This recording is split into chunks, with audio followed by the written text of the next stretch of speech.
Good morning to all of you.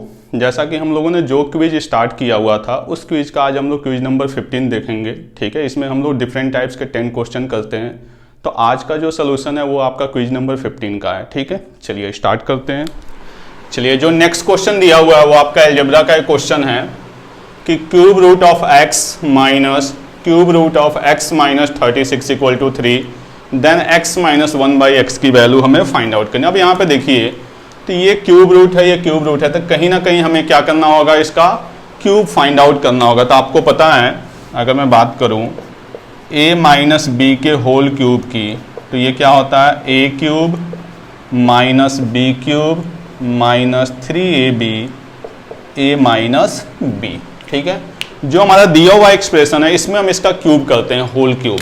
तो जब हम इसका होल क्यूब करेंगे तो ये लेफ्ट साइड भी होगा और राइट साइड भी होगा। तो यहाँ पे a क्यूब, तो क्यूब रूट ऑफ x यानी क्या बन जाएगा आपका x minus b cube x minus 36 minus 3ab 3a के प्लेस पे क्या है आपका क्यूब रूट ऑफ x, फिर b के प्लेस पे क्या है cube root of x minus 36, तो ये बन गया आपका 3ab और ब्रैकेट में आपका साथ में क्या आएगा a माइनस बी।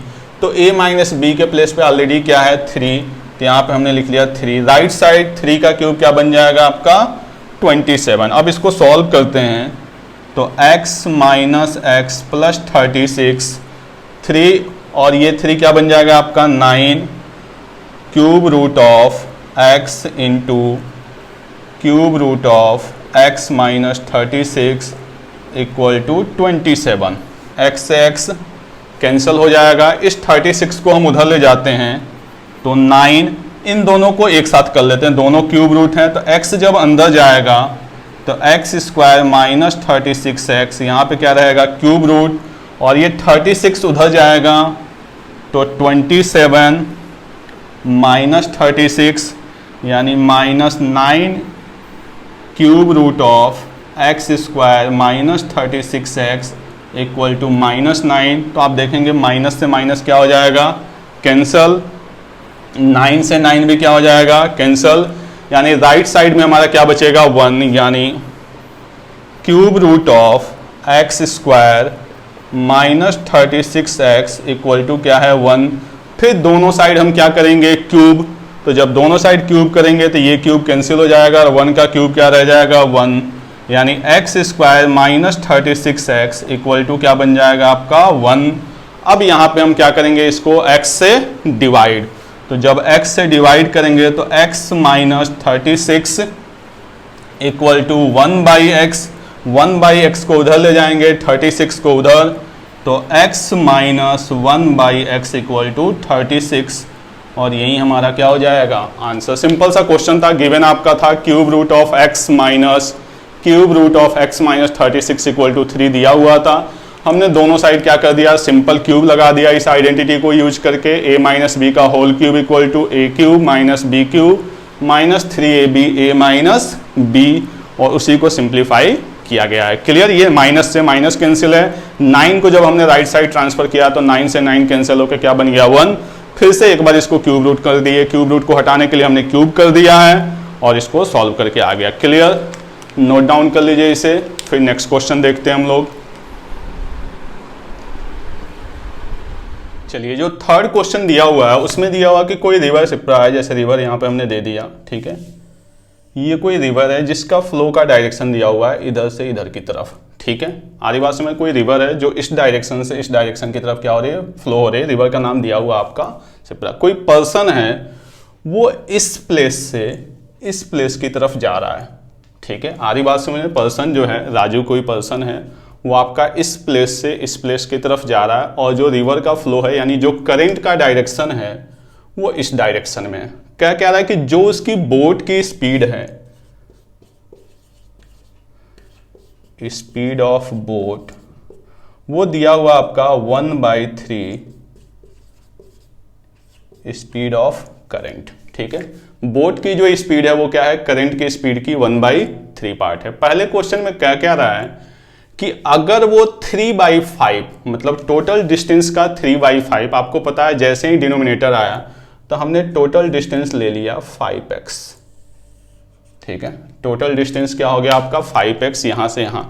तो फर्स्ट केस में वो जा रहा है 3/5 यानी यहां से यहां तक 3x, ठीक है।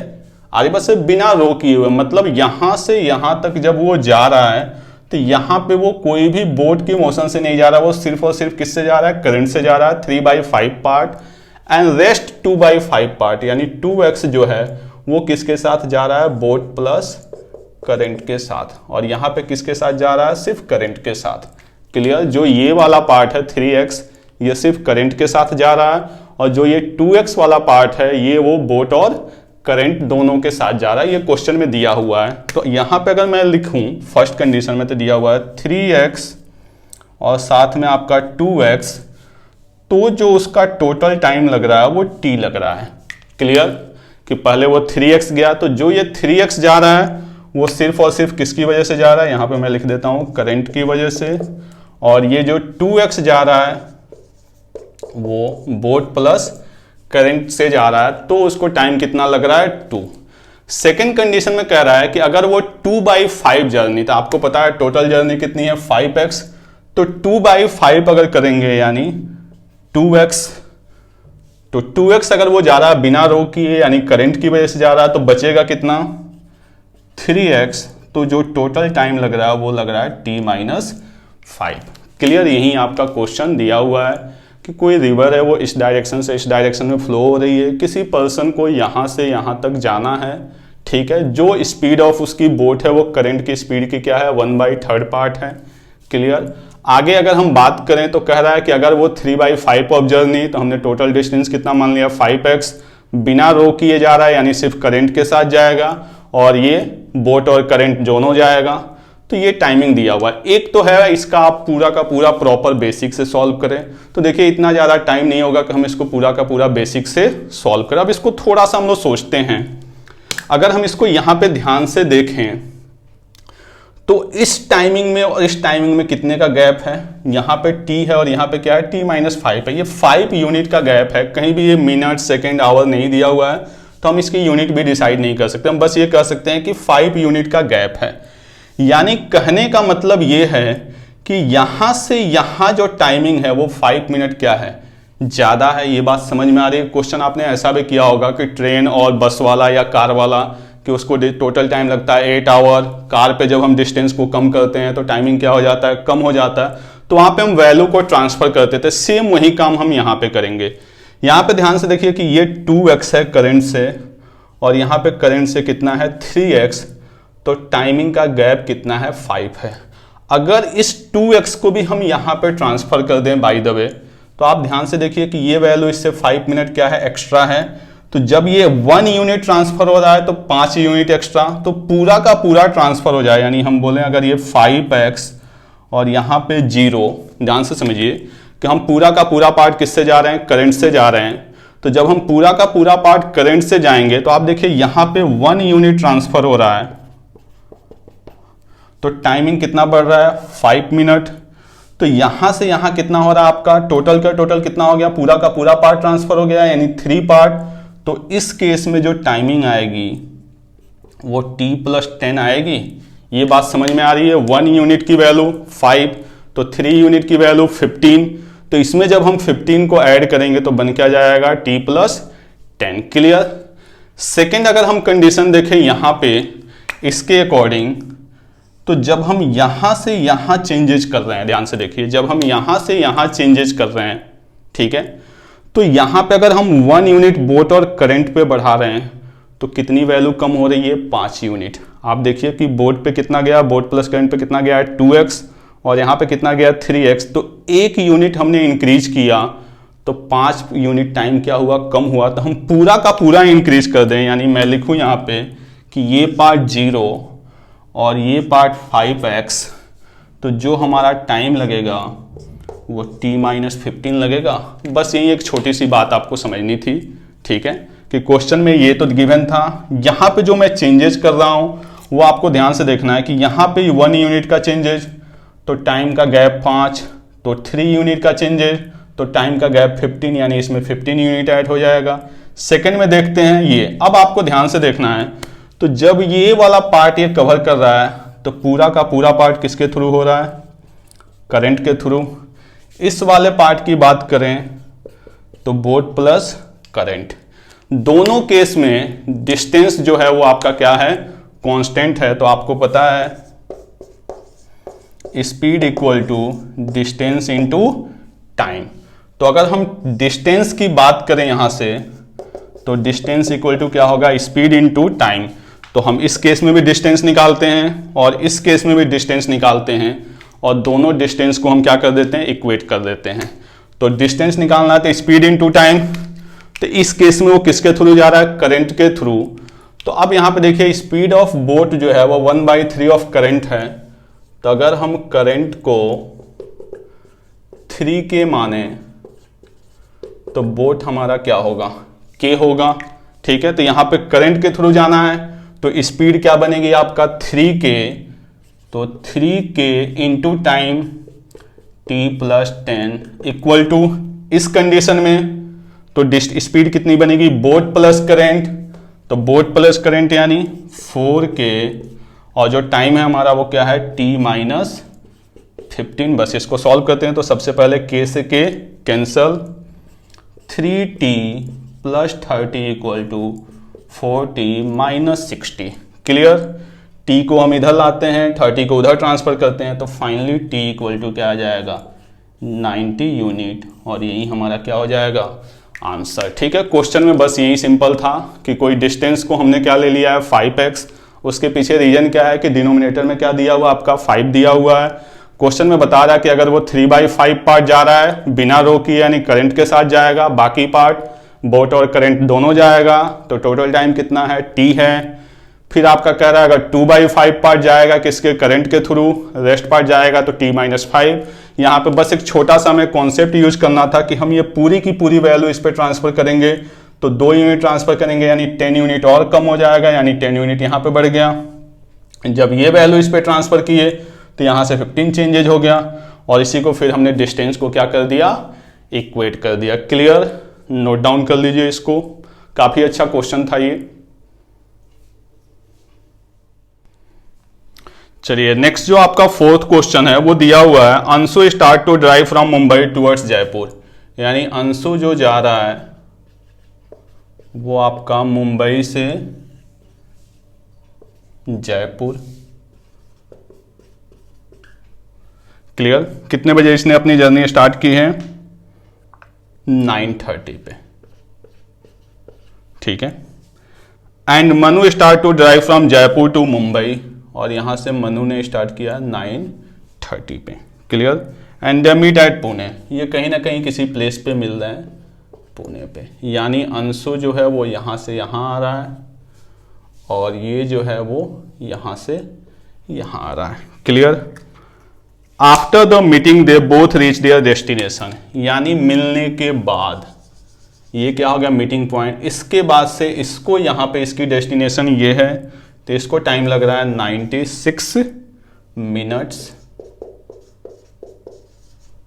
और इसकी बात करें तो इसको टाइम लग रहा है 54 मिनट्स। क्लियर, क्वेश्चन में हमसे ये पूछा जा रहा है कि at which they meet at Pune, मतलब यहां पे ये कब मिले। आ रही बात समझ में। अब मैं आपको एक छोटी सी चीज बताता हूं, आपने ऐसा पढ़ रखा होगा ऑलरेडी, फिर से मैं एक्सप्लेन कर देता हूं कि कभी भी कोई क्वेश्चन इस टाइप का आता, अभी तक सिर्फ एक ही टाइप्स के क्वेश्चन इसमें पूछे जाते थे। कोई प्लेस ए है और कोई प्लेस बी है, इसको ध्यान से समझिएगा। ए यहां से चला किसी पर्टिकुलर स्पीड से S1, बी यहां से चला किसी पर्टिकुलर स्पीड से S2। ठीक है, ए जो चला वो किस स्पीड से चला S1 और बी जो चला वो किस स्पीड से चला S2। ठीक है, और यहां से मिलने के बाद इसको जो टाइम लगा वो लगा T2 और इसको जो टाइम लगा वो लगा T1। क्लियर, तो इसमें जो बनता है वो 3 चीजें पूछी जाती हैं। आपने मेनली एक ही चीज पढ़ा होगा, वो पूछा जाता है पहला S1 रेशियो S2, तो वो हमारा बनता है √T T2 ratio T1। Clear, ये आपका बनता है under root T2 ratio T1। First point ये है। क्लियर।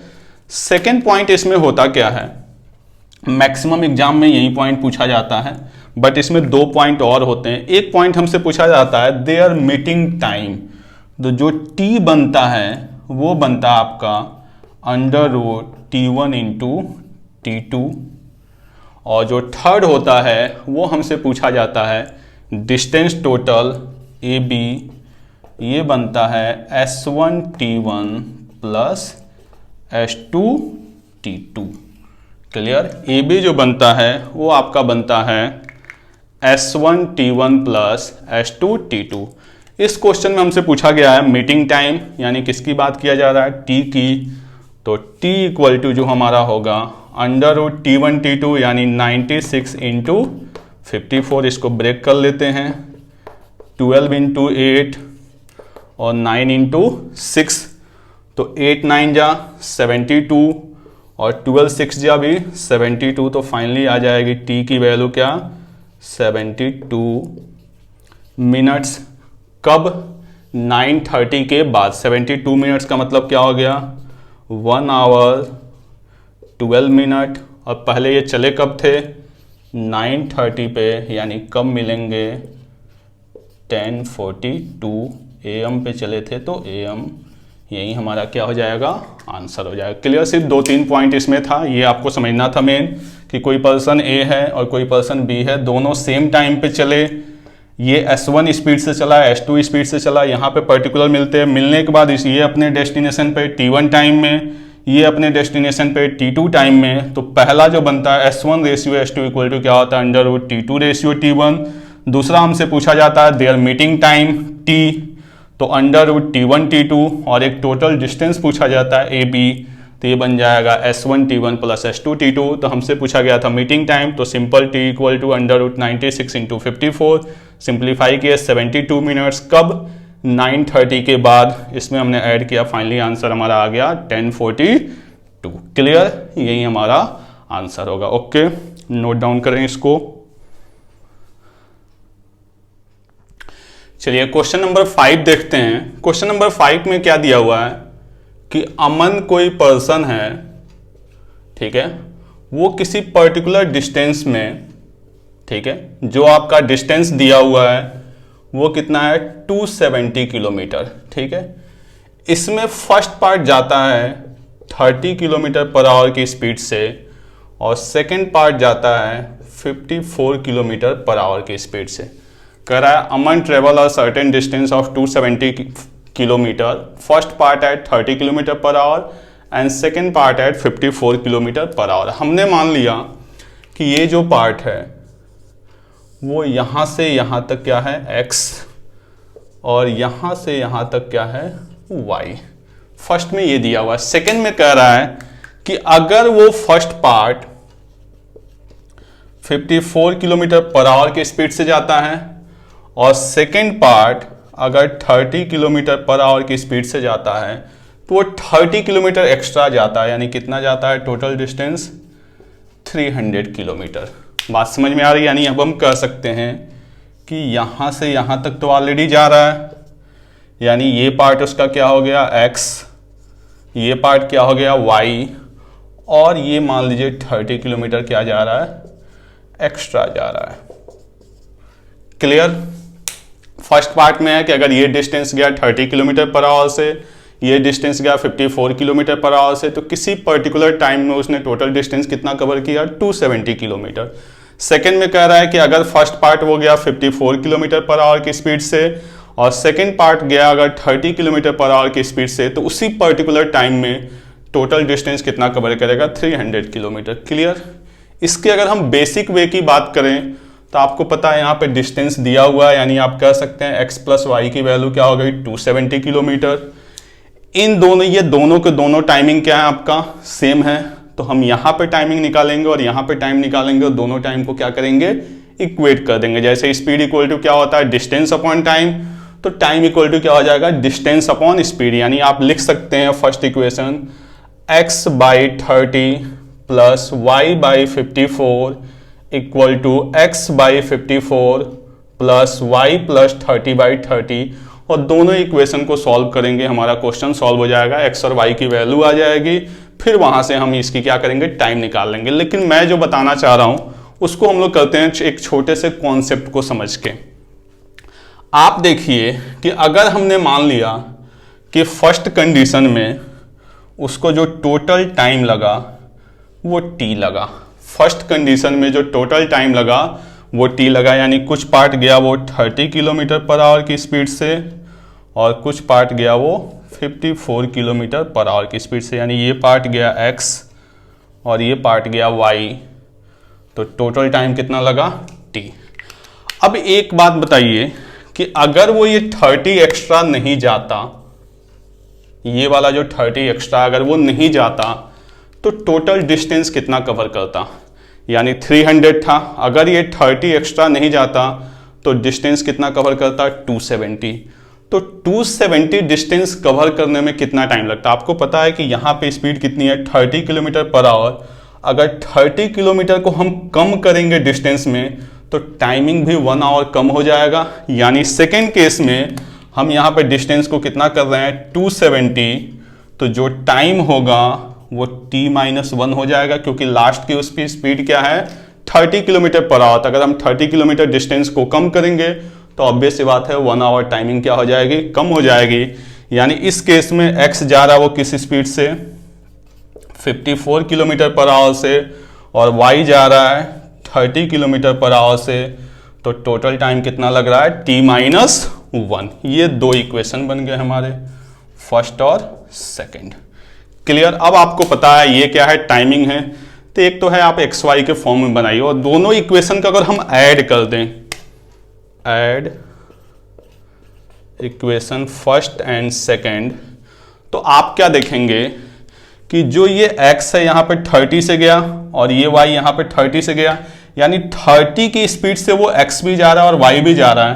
तो आपको पता है x प्लस वाई मिलके कितना बना हुआ है, x प्लस वाई मिलके कितना है, 270, यानी हम लिख सकते हैं 270/30 plus 270/54 equal to time total उधर 2t-1। इसको सॉल्व करेंगे तो 9 + 5 इक्वल टू 2t-1, ये 14 और वही आ गया 15 equal to 2t, then t equal to 7 whole 1/2 hours, और यही हमारा क्या हो जाएगा, आंसर। क्लियर।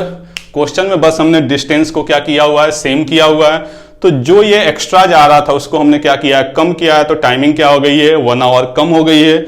और दोनों इक्वेशन को क्या किया हमने, ऐड किया, तो आपको पता आप यहाँ पर टाइमिंग बनाएंगे तो x/30 plus y/54 plus x/54 plus y/30, तो आपको पता है x प्लस वाई मिलकर क्या बन जाएगा, 270, तो ये x प्लस y/30 है और ये भी x प्लस y/54 है, और इसी की वैल्यू को हमने क्या कर दिया है, 2t-1 से इक्वेट कर दिया। क्लियर। चलिए नोट डाउन कर लीजिए इसको।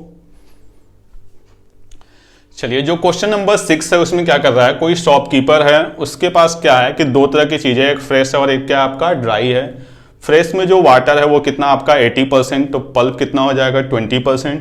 ड्राई में जो है वो वाटर कितना है 25%, तो पल्प कितना हो जाएगा 75%। क्वेश्चन में क्या रहा है कि वो ड्राई फ्रूट ला रहा है 20 kg और इसमें पानी को ऐड करके वो फ्रेश फ्रूट बना दे रहा है। क्लियर। तो आपको पता है वाटर की कॉस्ट क्या होती है, 0। अब आगे वो कह रहा है कि जितने के सीपी पे वो परचेज कर रहा है उतने पे ही आर्टिकल को क्या कर दे रहा है, बेच रहा है। तो इसमें बहुत सारे तरीके हो सकते हैं सॉल्व करने के लिए। सबसे पहले अगर हम सिंपल वे की बात करें तो हम ये देखते हैं कि 20 kg जो हम लोग सिंपल रेशियो में भी आपने पढ़ा होगा या परसेंटेज में भी पढ़ा होगा कि जब फ्रेश फ्रूट ड्राई में कन्वर्ट होता है या ड्राई फ्रूट फ्रेश में कन्वर्ट होता है तो हम पल्प को क्या कर लेते हैं, कांस्टेंट।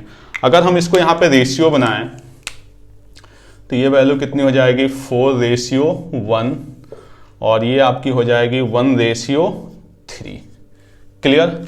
आपको पता है कि जो पल्प की क्वांटिटी है वो दोनों में क्या होनी चाहिए, सेम होनी चाहिए। तो इसको हम 3 से क्या कर देंगे, मल्टीप्लाई, यानी यहाँ पे फिर से मैं लिखूं फ्रेश और यहाँ पे मैं लिखूं ड्राई, तो वाटर और यहाँ पे हमने लिखा पल्प। 3 से इसको मल्टीप्लाई कर दें तो कितना हो जाएगा 12:3, और ये क्या होगा 1:3। अब आपको पता है यहाँ पे कितना है 20 kg। जब हम इसको ड्राई में कन्वर्ट करेंगे, सॉरी ड्राई से फ्रेश में कन्वर्ट करेंगे, तो यहाँ पे 1+3 4 रेशियो की वैल्यू कितनी है 20 kg, तो 1 रेशियो की वैल्यू 5 kg, तो 12+3 15 रेशियो की वैल्यू कितनी हो जाएगी 75 kg। यानी फ्रेश फ्रूट को हमने किस में कन्वर्ट कर लिया, सॉरी ड्राई फ्रूट को किस में कन्वर्ट कर लिया हमने फ्रेश फ्रूट में। कह रहा है कि जितने में वो परचेज करके ला रहा है उतने में ही बेच दे रहा है। अगर हमने मान लिया कि 1 रुपीज पर केजी उसने परचेज किया था, तो उसकी सीपी कितनी बनेगी 20 रुपीज और एसपी कितनी बनेगी 75 रुपीज।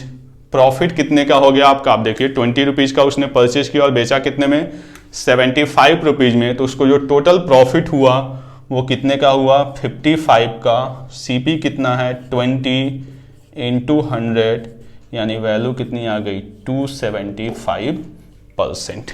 क्लियर। हमारे पास सिंपल हमने क्या किया है, फ्रेश फ्रूट से ड्राई फ्रूट को किस में कन्वर्ट कर लिया फ्रेश फ्रूट में। ये कन्वर्जन आपको आता है, परसेंटेज में भी आपने पढ़ा होगा और रेशियो में भी। 20 kg जो हमारा ड्राई फ्रूट है वो कितने में कन्वर्ट हो गया 75 kg फ्रेश फ्रूट में कन्वर्ट हो गया। पैसे जो उसके इन्वेस्ट हुए हैं किस में, वो हुए हैं ड्राई में, और बेच उसको कैसे रहा है फ्रेश में।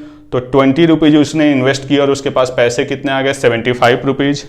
ये उसका सीपी है और ये उसका क्या है एसपी है, और यहाँ पे हमसे पूछा गया है प्रॉफिट परसेंटेज। क्लियर।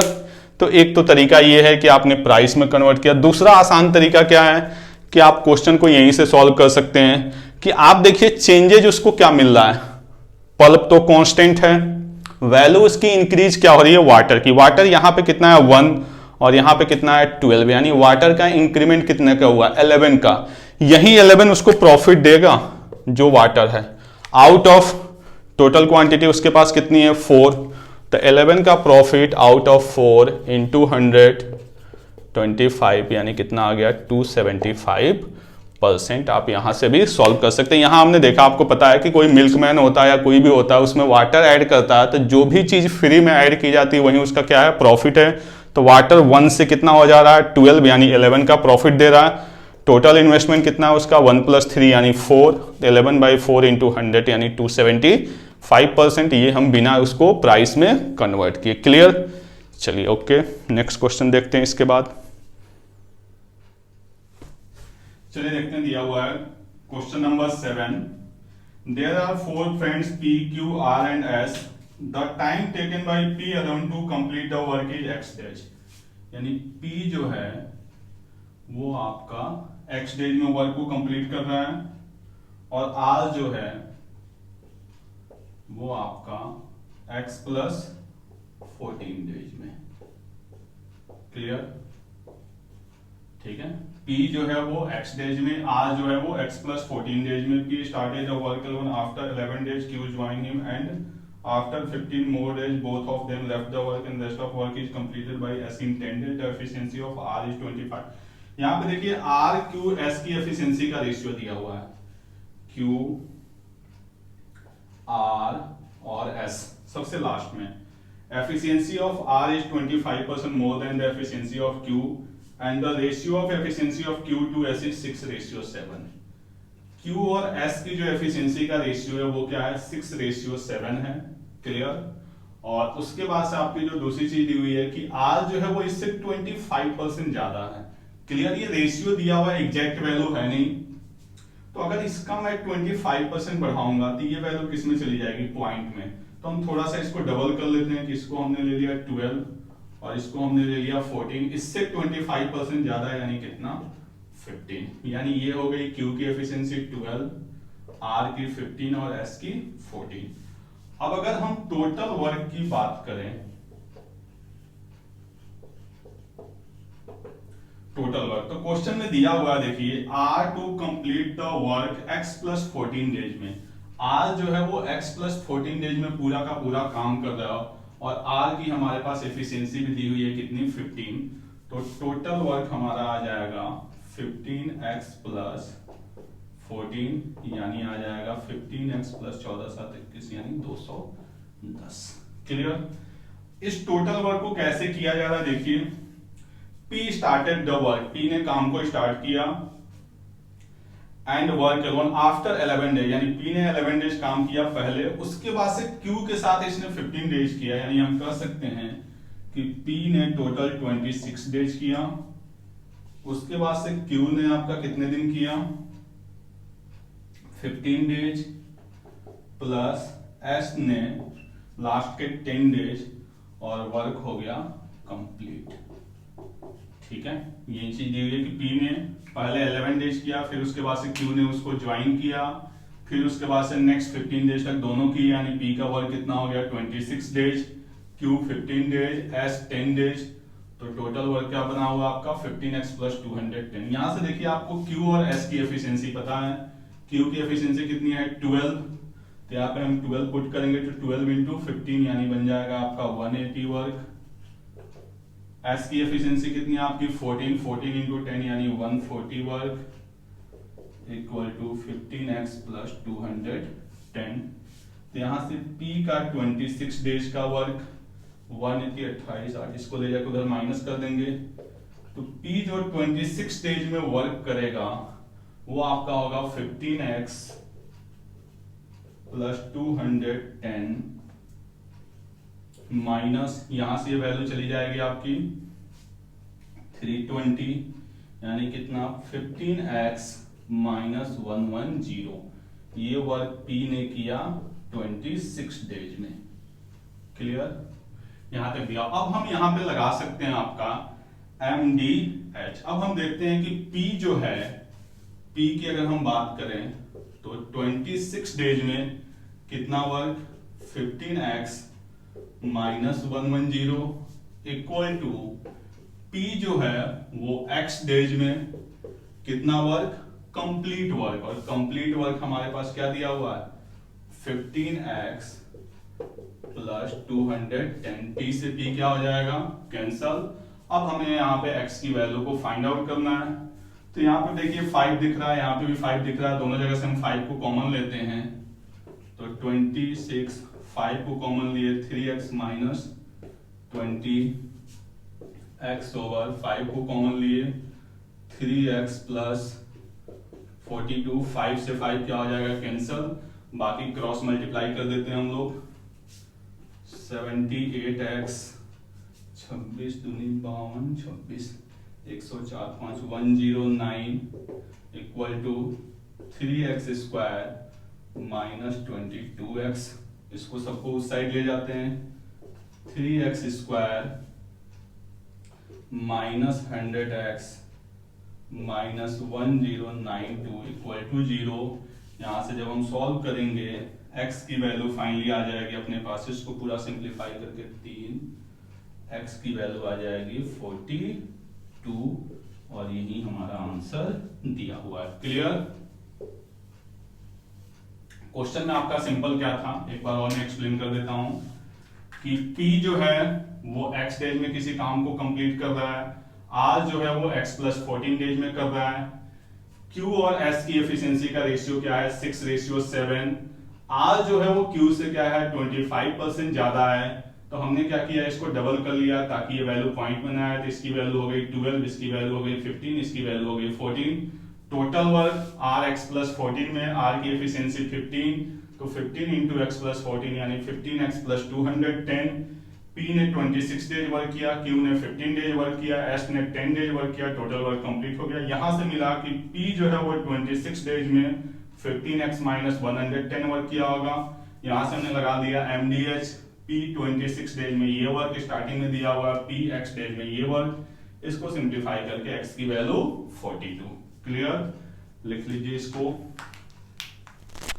चलिए अब देखते हैं क्वेश्चन नंबर 8। क्वेश्चन नंबर 8 क्या दिया हुआ, from a meal on a restaurant a customer got 10% happy hour discount but paid 2.5% CGST and 2.5% SGST on the discounted rates, he got 200 एच। देखिए ठीक है, क्वेश्चन में है क्या कि कोई पर्सन है वो कहीं अगर रेस्टोरेंट में जा रहा है तो जो भी बिलिंग अमाउंट बन रहा है उस पर उसको 10% का क्या मिल रहा है डिस्काउंट मिल रहा है। तो मान लिया हमने टोटल बिल बना 100x का, तो आफ्टर डिस्काउंट वो कितना पे करेगा 90x इसके अलावा आगे कह रहा है कि उसको 2.5% क्या देना है CGST एंड 2.5% आपका क्या देना है SGST, यानी टोटल कितना देना है 5%।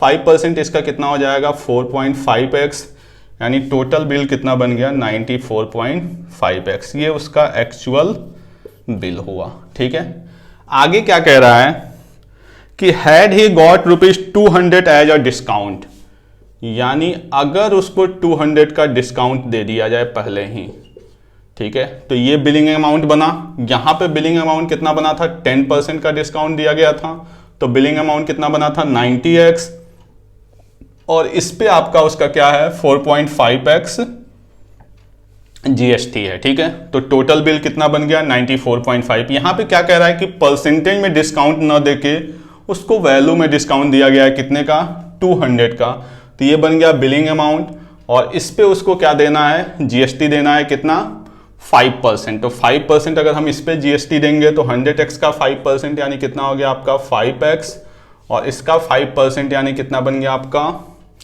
10। तो यहां पे अगर हम टोटल बिल की बात करेंगे तो यहां पे टोटल बिल आपकी ये वैल्यू इसमें ऐड होनी है, यानी कितना हो जाएगा 105x माइनस 210। क्लियर, ये उसका बिलिंग अमाउंट बन कर रहा है। जो सेकेंड केस में बिल है, ठीक है, यहां पे दिया हुआ है जो बिल बन रहा है आपका सेकेंड केस में, वो 42 रुपीज क्या है एक्स्ट्रा है, यानी ये जो बिल है इस बिल से क्या है 42 एक्स्ट्रा है। तो बस simple minus 210 94.5x equal to 42, इसमें से वैल्यू को माइनस कर देते हैं, यानी 10.5x इक्वल टू ये वैल्यू उधर जाके ऐड हो जाएगी, यानी 252, then x equal to 252 by 10.5, zero हटाया हमने। ठीक है, इसको कट कर देते हैं, वैसे डायरेक्ट वैल्यू भी कट जाएगी, 24 25 20, 120 24 1 25, एक्स की वैल्यू आ जाएगी 24। टोटल बिलिंग अमाउंट कितना है 100x, 100x का मतलब आ गया आपका 2400 रुपीज। क्लियर, एक बार और बता देता हूं, कह रहा है कि जो कोई पर्सन है वो किसी होटल में खाना खाने के लिए जा रहा है, तो जो भी उसका बिलिंग अमाउंट है उस पर 10% का उसका डिस्काउंट मिल रहा है। तो 100x पे 10% का डिस्काउंट यानी कितना बना 90x, उस पर 5%, तो 90x का 5%, 95 या 45 यानी 4.5x क्या बना GST। तो एक्चुअल बिल उसको कितना पे करना पड़ेगा 94.5x। आगे कह रहा है कि अगर उसको 200 का डिस्काउंट मिल जाए, यानी 100x माइनस 200 ये बिलिंग अमाउंट, और इस पे 5%, तो 100x का 5% 5x, और 200 का 5% 10, तो इस वैल्यू में ये वैल्यू क्या होगी ऐड होगी, यानी फाइनली बिल कितना बनेगा 105x माइनस 210। कह रहा है इस कंडीशन में उसको 42 रुपीज क्या देना है ज्यादा, यानी ये वैल्यू इससे 42 क्या एक्स्ट्रा है, तो इसमें से हम इसको माइनस करेंगे, वैल्यू कितनी आएगी 42, यहां से x की वैल्यू कितनी आ गई 24, तो 100x की वैल्यू कितनी आ गई 2400 रुपीज। क्लियर, चलिए लिख लीजिए इसको। क्वेश्चन नंबर 9 जो है आपका क्या दिया हुआ है, a mixture contain x litre milk and y litre water, यानी मिक्सचर में क्या है आपका x लीटर मिल्क है और y लीटर क्या है वाटर। ठीक है, x लीटर मिल्क है और y लीटर क्या है वाटर। अगर हम 19 litre of mixture is taken out and replace with water, अगर हम इसमें से 90 लीटर मिक्सचर को निकालते हैं और वाटर से रिप्लेस करते हैं तो रेशियो क्या बन जाता है 5:7। कब, जब हम 90 लीटर को विड्रॉ करते हैं। ठीक है, सेकेंड केस में क्या कह रहा है कि अगर हम 180 लीटर को विड्रॉ करें, उस केस में रेशियो क्या बन जाता है 5:13, यानी मिल्क का पार्ट 5 और वाटर का पार्ट 13। क्वेश्चन में आपसे पूछा क्या जा रहा है find the value of x। ठीक है, क्वेश्चन रिप्लेसमेंट का है, लेकिन यहां पे x और y की वैल्यू पता है नहीं तो हम रिप्लेसमेंट बना नहीं सकते। हम अगर ये मान लें कि क्वेश्चन में let total quantity of mixture equal to a litre, ठीक है, अल्फाबेट का a हमने मान लिया कि टोटल क्वांटिटी ऑफ मिक्सचर क्या है a लीटर। तो अब आप एक चीज बताइए कि जब हम इसमें से 90 लीटर को निकालेंगे तो रेशियो पे कोई फर्क पड़ेगा नहीं, यानी यहां पे x रेशियो y है तो यहां पे भी रेशियो क्या रहेगा x रेशियो y। क्लियर, ऐसे ही जब 180 लीटर को निकालेंगे तब भी रेशियो पे कोई फर्क नहीं पड़ेगा। तो यानी फर्स्ट कंडीशन में अगर हम बात करें और अगर हम मिल्क की क्वांटिटी निकालें यहां पे, तो मिल्क की जो वैल्यू होगी वो क्या होगी, x out of x plus Y into A, total mixture A था और यहां पे हम 90 लीटर निकाल चुके हैं। क्लियर, आ रही बात समझ पे। अगर हम यहां पे बात करें मिल्क की, तो मिल्क हमने यहां पे मिक्सचर को हमने 90 लीटर निकाला, तो मिल्क का पार्ट यहां पे क्या है, x out of x plus y, total mixture a था, a में से 90 लीटर निकाल चुके हैं तो a माइनस 90। क्लियर। अब देखिए यहां पे हम 90 लीटर वाटर को ऐड कर रहे हैं तो मिल्क की क्वांटिटी पे कोई फर्क नहीं पड़ेगा, यानी मिल्क का जो पार्ट होगा वो अभी भी क्या होगा, 5/12।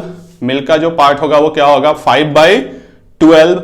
और जो मिक्सचर की क्वांटिटी होगी यहां पे 90 हमने डाल दिया, तो जो पहले क्वांटिटी थी वही क्वांटिटी हो जाएगी यहां पे भी, यानी 5/12 ऑफ ए।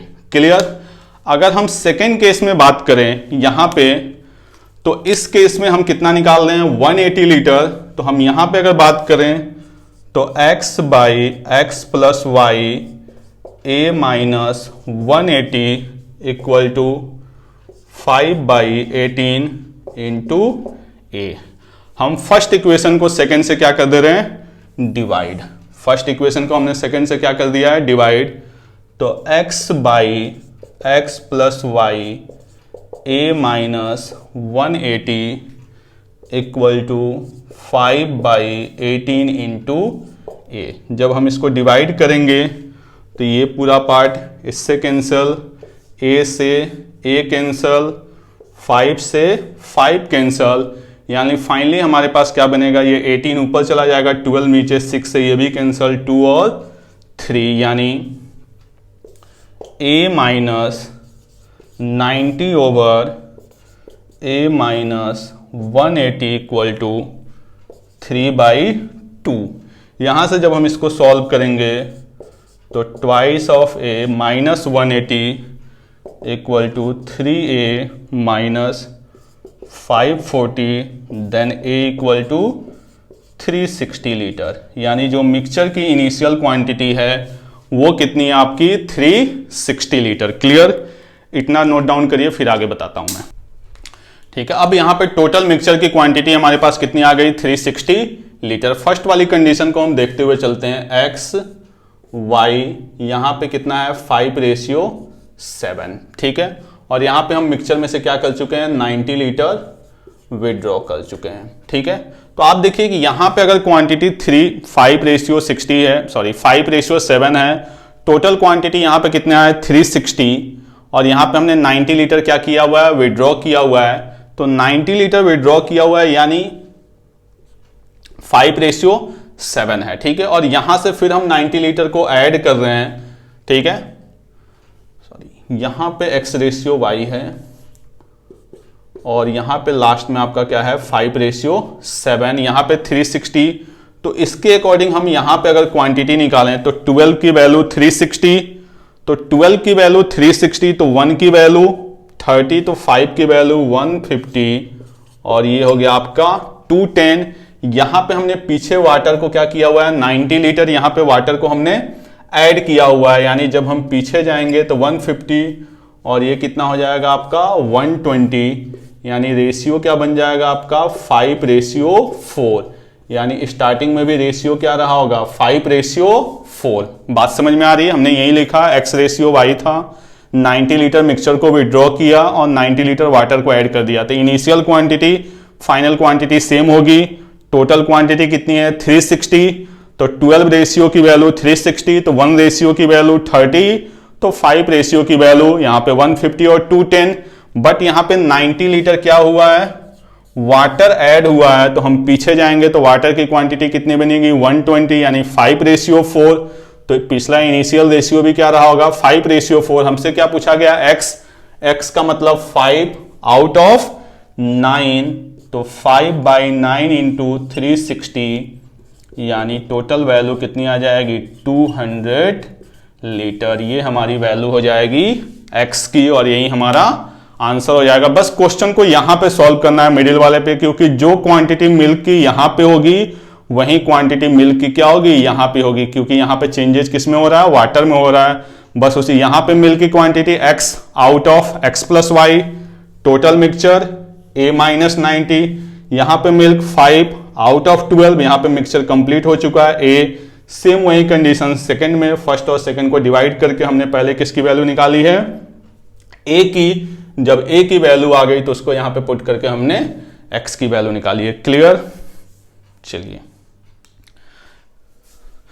आज की क्विज का हम देखते हैं लास्ट क्वेश्चन। ठीक है, क्वेश्चन क्या दिया हुआ आपका, a man invested ₹10,000 in 3 different schemes P Q R।